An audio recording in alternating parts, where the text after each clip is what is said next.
ഖുർആനിൽ എന്താണ് അള്ളാഹുവിനെ കുറിച്ച് പറഞ്ഞിട്ടുള്ളതെന്നും ഭഗവത്ഗീതയിൽ എന്താ പറഞ്ഞിട്ടുള്ളതെന്നും അതുപോലെ തന്നെ ബൈബിളിൽ എന്താ പറഞ്ഞിട്ടുള്ളതെന്ന് നോക്കാം. അതിൽ നിന്ന് ഏകദേശ രൂപത്തിലേക്ക് നമുക്ക് എത്താം, കൺഫ്യൂഷൻ മാറ്റാം.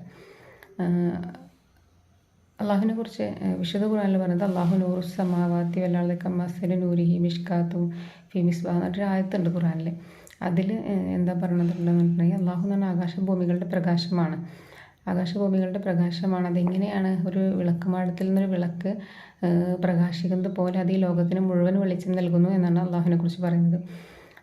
ബൈബിളിൽ പറയുന്നത് വെളിച്ചമേ നയിച്ചാലും എന്നാണ്. അതുപോലെ തന്നെ ഭഗവത്ഗീതയിലും അതുപോലെ തന്നെ ഭഗവാന് വെളിച്ചമായിട്ടാണ്, അതിൻ്റെ പ്രതീകമായിട്ടാണ് അവർ വൈകുന്നേരങ്ങളിൽ വിളക്ക് കത്തിക്കുന്നത്. വിളക്ക് കത്തിക്കുന്നതിൻ്റെ പ്രതീകം എന്താണെന്ന് വെച്ചാൽ ഭഗവാൻ വെളിച്ചമാണ്. വെളിച്ചം നമ്മളിൽ ഉണ്ടാക്കിയെടുക്കേണ്ടതിന് പ്രാധാന്യമാണ് വെളിച്ചം കത്തിക്കുന്നത് പോലും.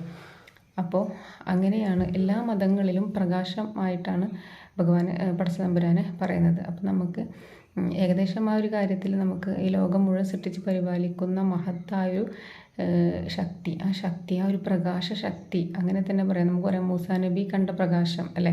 മൂസാ നബി അള്ളാഹുവിനെ കാണാൻ വേണ്ടി തുരിസീന പർവ്വതത്തിൻ്റെ അവിടെ പോയി ചെരുപ്പ് കഴിച്ച് നിന്നുമ്പോൾ സമയത്ത് എന്താ കണ്ടത്? ആ ഒരു പ്രകാശ ശക്തിയാണ്. അത് കണ്ടപ്പോൾ തന്നെ ബോധം കെട്ട് വീണെന്ന് പറയാം. അത്രയ്ക്കും അതിൻ്റെ പവർ അത്രയധികമാണ് എന്നുള്ളതാണ്. ആ ഒരു ശക്തിയാണ് ഈ ലോകം മുഴുവൻ സൃഷ്ടിച്ച് പരിപാലിച്ചു കൊണ്ടിരിക്കുന്നത് എന്നുള്ളതാണ്. അപ്പോൾ നമ്മുടെ ഏകദേശം ഒരു സംശയങ്ങൾക്ക് നമുക്ക് ആ ഒരു ചെറിയൊരു ക്ലാരിറ്റി കിട്ടി എന്ന് ഞാൻ വിശ്വസിക്കുന്നു.